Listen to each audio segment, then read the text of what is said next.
Salut, salut. Bienvenue dans le Book of Esdras podcast. Moi, je m'appelle Esdras et ceci, c'est un podcast chrétien où je parle un peu de mon parcours, de ce qui va bien, ce qui va pas avec le Seigneur, avec Jésus-Christ et tout, ma marche. C'est ce que je peux voir, les principes bibliques ou les choses ou Jésus-Christ lui-même dans les choses que je fais, que je regarde, les séries un peu, et juste en parler et pour peut-être expliquer certaines choses euh, qui ne sont pas vraiment faciles à comprendre ou quoi. Et juste en parler, de parler juste de Jésus en fait, de ce qu'il m'a fait et d'où il m'emmène et tout. Et voilà, j'ai commencé une petite série, entre guillemets, qui parle un peu des bases de la vie chrétienne, genre, et quelques, quelques principes avec lesquels je lutte encore. Et une de ces principes, c'est qu'on va parler aujourd'hui, c'est abandonner. Et j'appelle cet épisode Abandonner pour suivre Jésus. J'ai ramené un verset pour déclencher un peu tout ça, pour mettre vraiment la température, l'atmosphère précise. Et nous sommes dans Matthieu 16, verset 24. Et il dit, ensuite Jésus dit à ses disciples, si quelqu'un veut venir vers moi, il ne doit plus penser à lui-même, il doit porter sa croix. Moi, j'aime bien cette version. Parce que cette version, elle est un peu plus claire. Bon, quand j'avais lu ce verset en allemand, parce que je lis ma Bible en allemand, je me suis beaucoup demandé, qu'est-ce que ça veut dire de renoncer à lui-même? C'est ça ce qui est écrit en allemand, renoncer. Mais ici, il dit ne plus penser à lui-même. Je me suis demandé beaucoup de fois, comment je peux renoncer à moi-même? Et comment je porte ma croix? Qu'est-ce que ça veut dire porter sa croix? Et je ne suis pas théologien, je ne suis pas théologue, pasteur ou quoi qu'autre, mais je lis ma Bible et j'essaie de faire ce travail et de savoir ce que Jésus veut dire. Et je veux juste partager quelques pensées que j'ai eues par rapport à ce verset. Il dit, ne plus penser à lui-même. Comment je peux pas ne pas penser à moi-même? Moi, je vis avec moi-même tous les jours, tous les week-ends, tous les matins. Je suis avec moi-même. Je suis moi-même. Je suis quelqu'un comme ça, je suis comme ça, j'ai mes hobbies et tout ça. Comment je peux renoncer à moi-même? Hein? Et si je renonce à moi-même, je deviens qui? Qui est-ce? Et comment je peux devenir cette personne?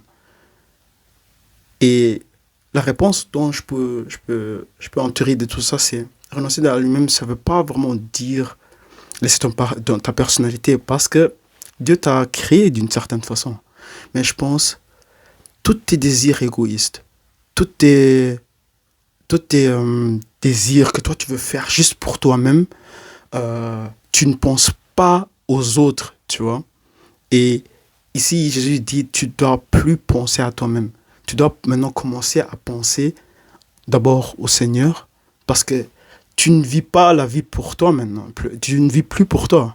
Cette vie, moi, Esdras, tu ne vis plus pour toi, Esdras. Ta vie appartient à Christ. Ta vie appartient à Dieu et au Saint-Esprit. Et c'est ça, renoncer à lui-même. Mais je dois maintenant, je suis dans les situations, chaque jour, je suis dans une situation. Chaque jour, je dois alors renoncer à moi-même. Et c'est une expérience parfois très douloureuse parce que tu es confronté par tes défauts en fait. Par tous tes défauts.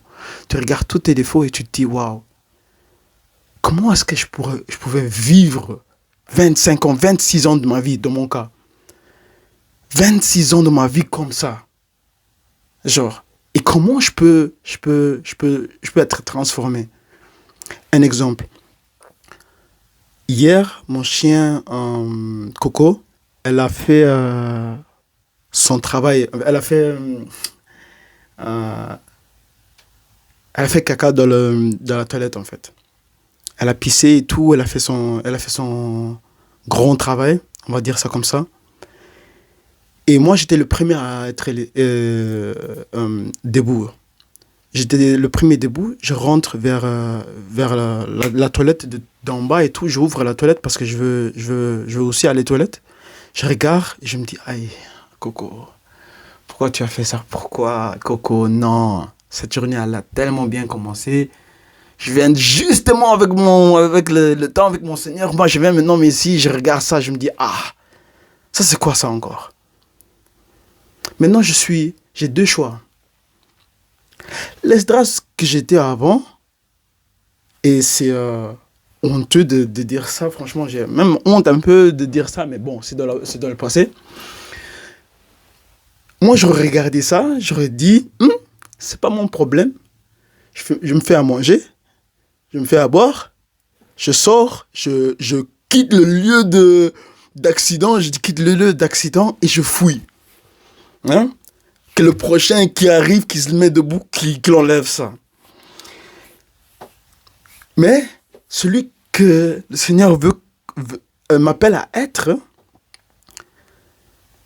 il est là, genre, c'est ça, tu vois, j'étais là de ce moment et j'avais ce pensée de juste partir, de juste fuir.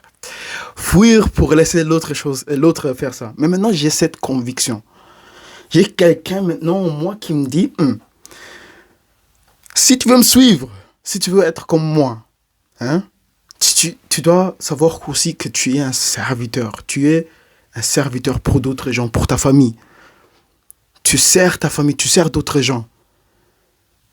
Si tu veux vraiment me suivre, tu enlèves ça. Et je veux pas dire que si j'aurais été parti sans le faire, que Dieu ne m'aime pas. Non, il m'aime toujours, même si je décide de prendre le mauvais choix.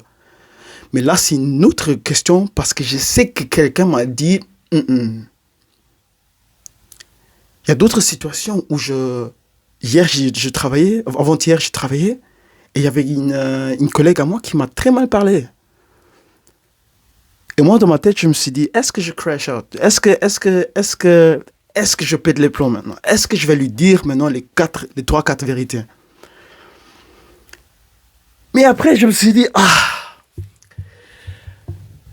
je peux pas parce que c'est pas qui je suis maintenant là. Et je trouve ça très beau parce que j'étais à l'église aujourd'hui et le pasteur, il venait justement d'expliquer cette chose. Il a dit que le monde, il a déjà téléchargé une façon dont comment nous sommes, par défaut. Mais pour suivre Jésus, il faut que le Seigneur te télécharge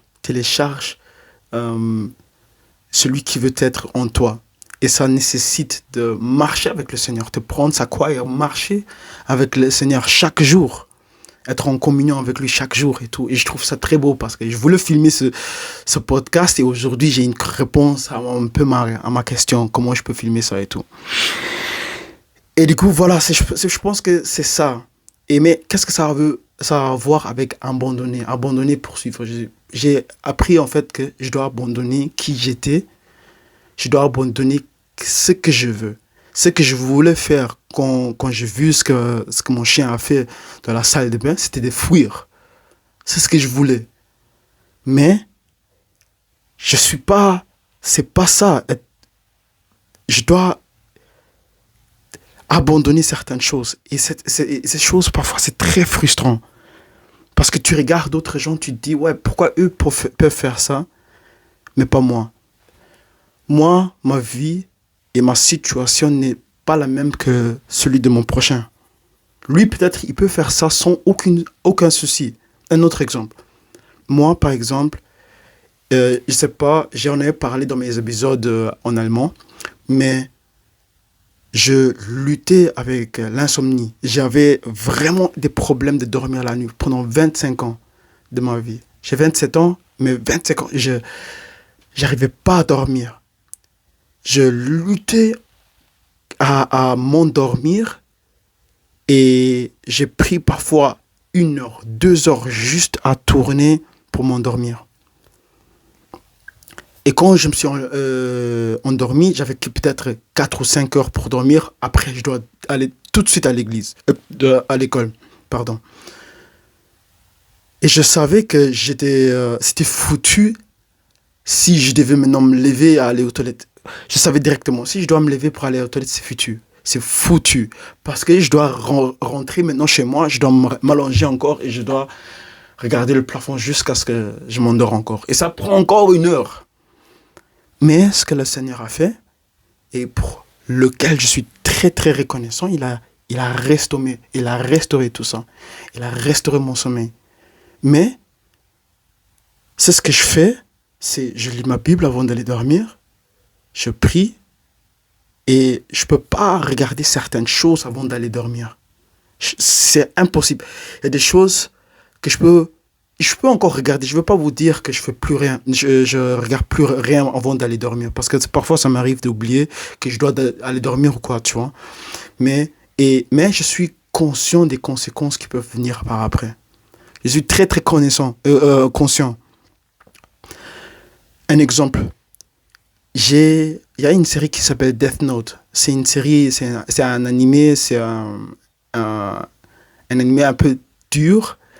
Ça parle de quelqu'un qui trouve un livre où avec ce livre il peut tuer des gens. Il écrit le nom de quelqu'un sur le livre et dans 40 secondes cette personne il meurt. Et maintenant il a tout ce pouvoir et maintenant il devient un peu dingue. Il a un complexe de Dieu. Il pense qu'il est Dieu, qui peut créer un nouveau monde dont tous les méchants ils meurent tout de suite. Et il n'y a que les bons qui vivent, tu vois. Et maintenant, il a un adversaire qui veut l'empêcher de réaliser ce rêve, en fait.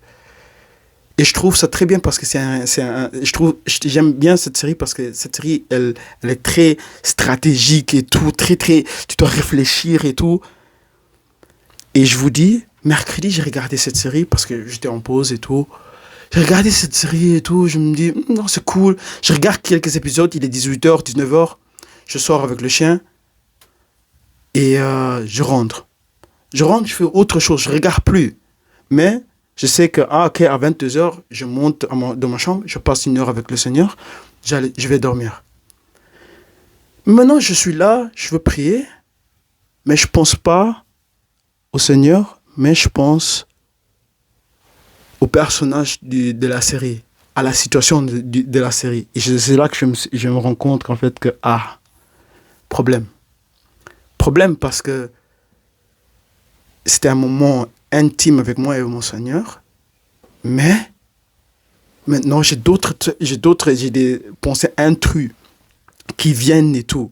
Et c'est normal parce que parfois il y a des pensées et tout, tu peux pas être tout le temps, enfin pour moi c'est difficile parfois de tout le temps être vers le Seigneur.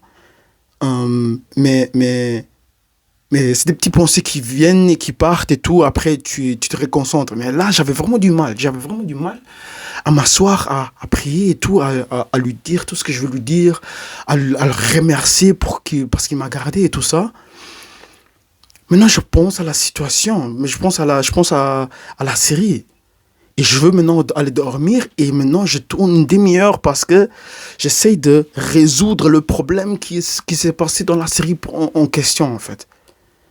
Et c'est là que je me suis dit, Esdras, ça c'est ta faute. Ça c'est ta faute. Tu n'aurais pas dû regarder certaines choses avant d'aller dormir.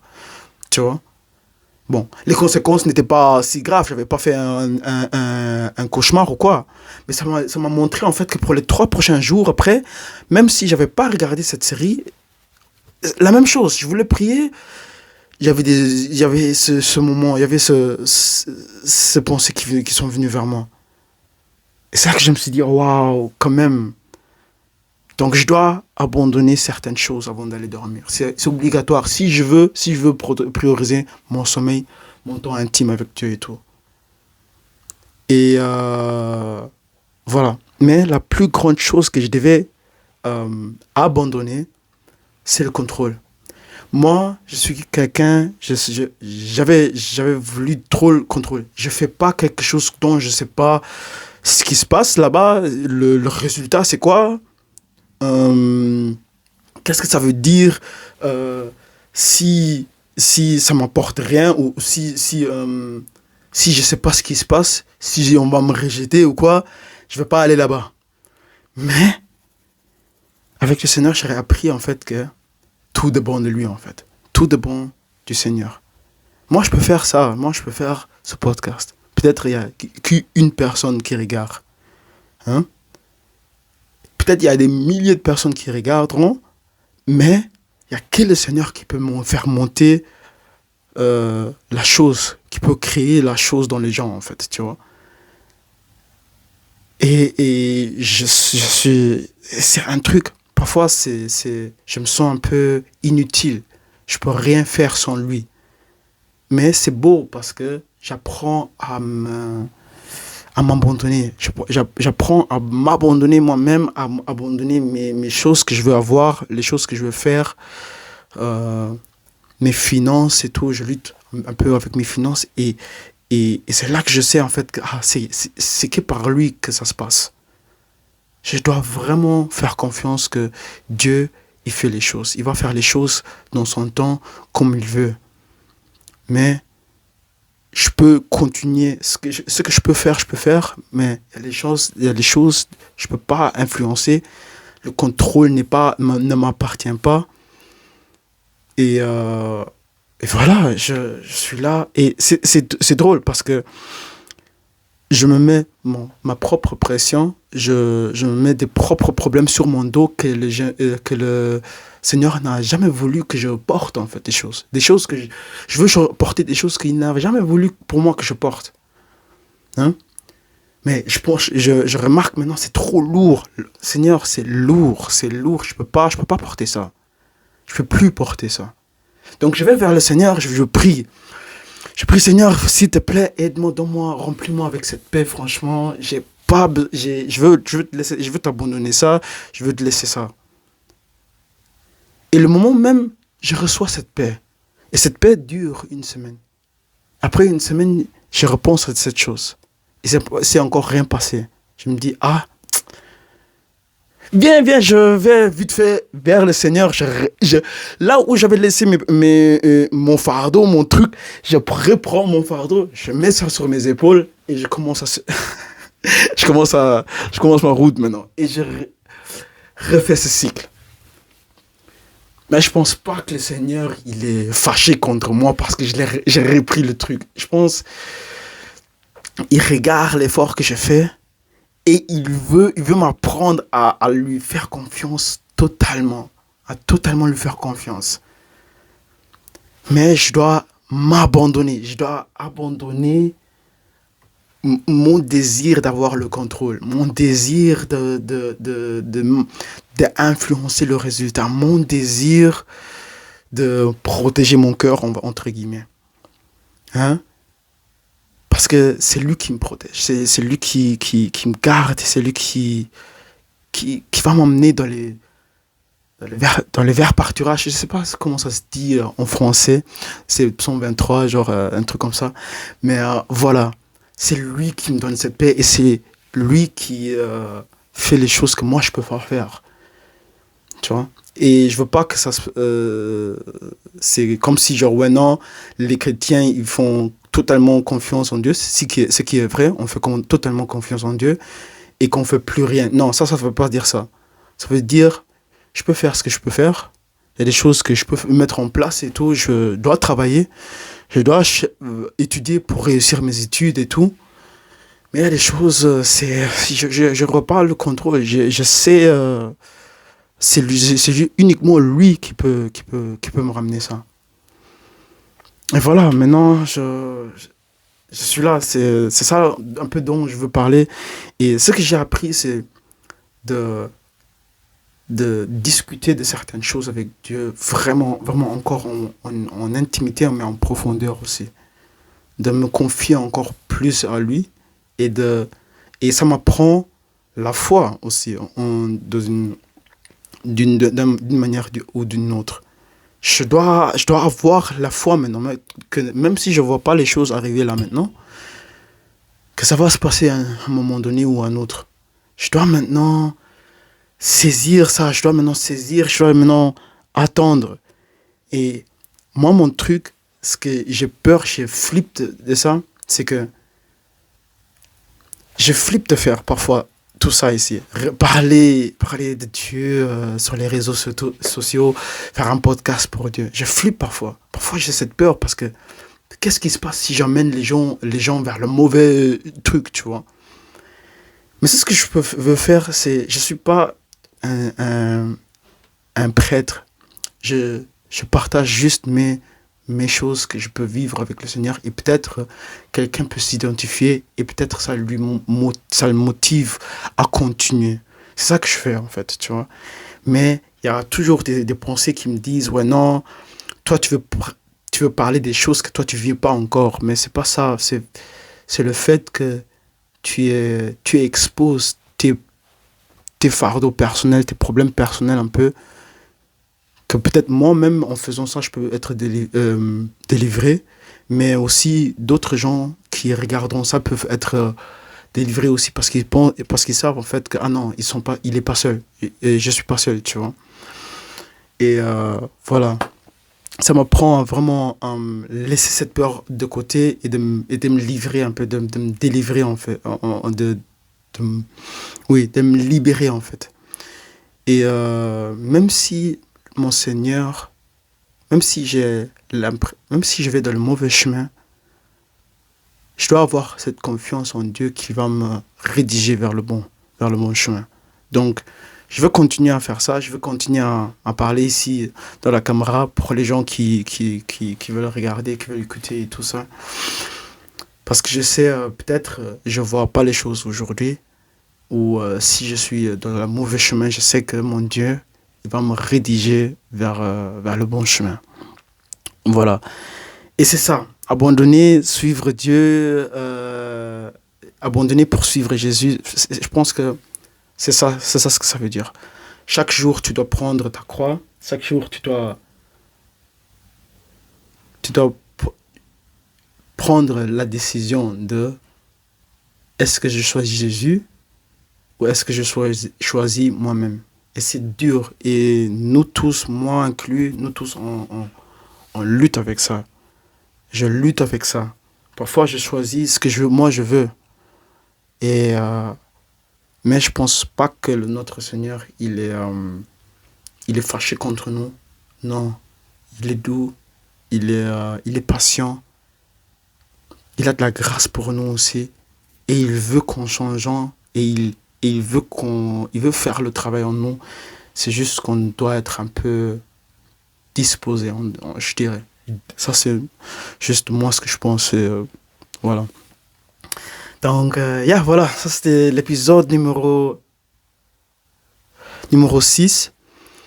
J'espère que ça vous a plu, j'espère que ça vous a apporté quelque chose.